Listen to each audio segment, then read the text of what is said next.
Suddenly, though, something changed. His mood towards her seemed to change. She tells a friend that suddenly he was doing weird things, like inspecting areas of her apartment where she would later be found dead. It's curious, isn't it? Here's what she wrote. Birchmore says, the father came by last night. It was like a complete 360 change. And person number 8 says, 180? Birchmore says, yeah, LOL. Person 8 says, good or bad? Birchmore says, good, but unexpected. So it kind of threw me off and made me a little uncomfortable. But that's because of how things were going. He asked me if I'd give him a key and said that if I keep it a secret, he'll be around and see, presumably she means the baby, and all that. So it's somewhere.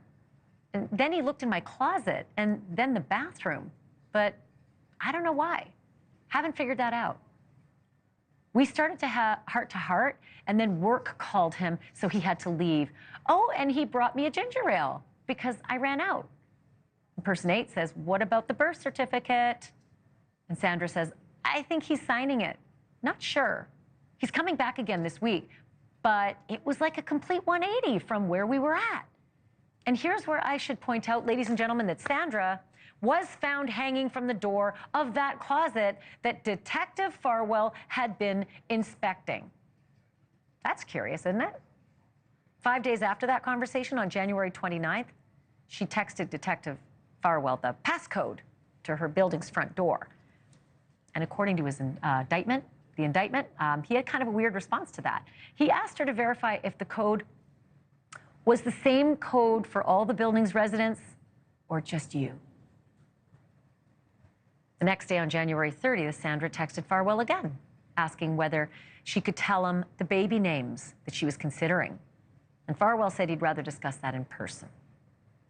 So she spent the rest of the day on other baby stuff, like trying to find somebody to watch her cats when she would be in labor 7 months from now. Also ordering baby things online, scheduling an OB/GYN appointment for February 10th, and planning a gender reveal event for Valentine's Day. That's the 14th. Doesn't really seem the mindset of a person planning to take her own life in 48 hours. You tell me. Yet, for more than 3 years, Sandra Birchmore's death was officially listed as suicide. And that brings us to February 1st, 2021, the day that Sandra Birchmore actually died. It was another day of near constant texting and planning. At 12:19 p.m., she texted Detective Matthew Farwell that she would be free to meet up with him. At 12:35, he responded he would not be around that day. At 1:25 in the afternoon, she communicated with a photographer about a newborn photo shoot. And later, she texted Matthew Farwell again, telling him she received an early gift in the mail and wanted to have a baby shower in late March. She also asked him to buy some clothes for the baby to wear when she and the baby came home from the hospital. At 5:01 p.m., Birchmore is seen on surveillance video accepting a DoorDash order. She's then caught on camera twice more, 5:31 p.m. and 5:33 p.m., going outside with a snow brush, probably just to knock some snow off her car, because there was a big snowstorm that night. But that is the last time Sandra Birchmore is ever seen alive.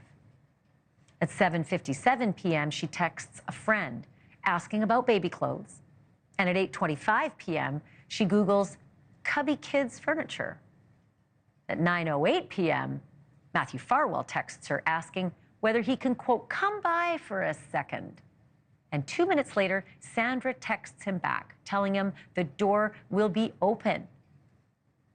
And then Sandra Birchmore is never, ever heard from again.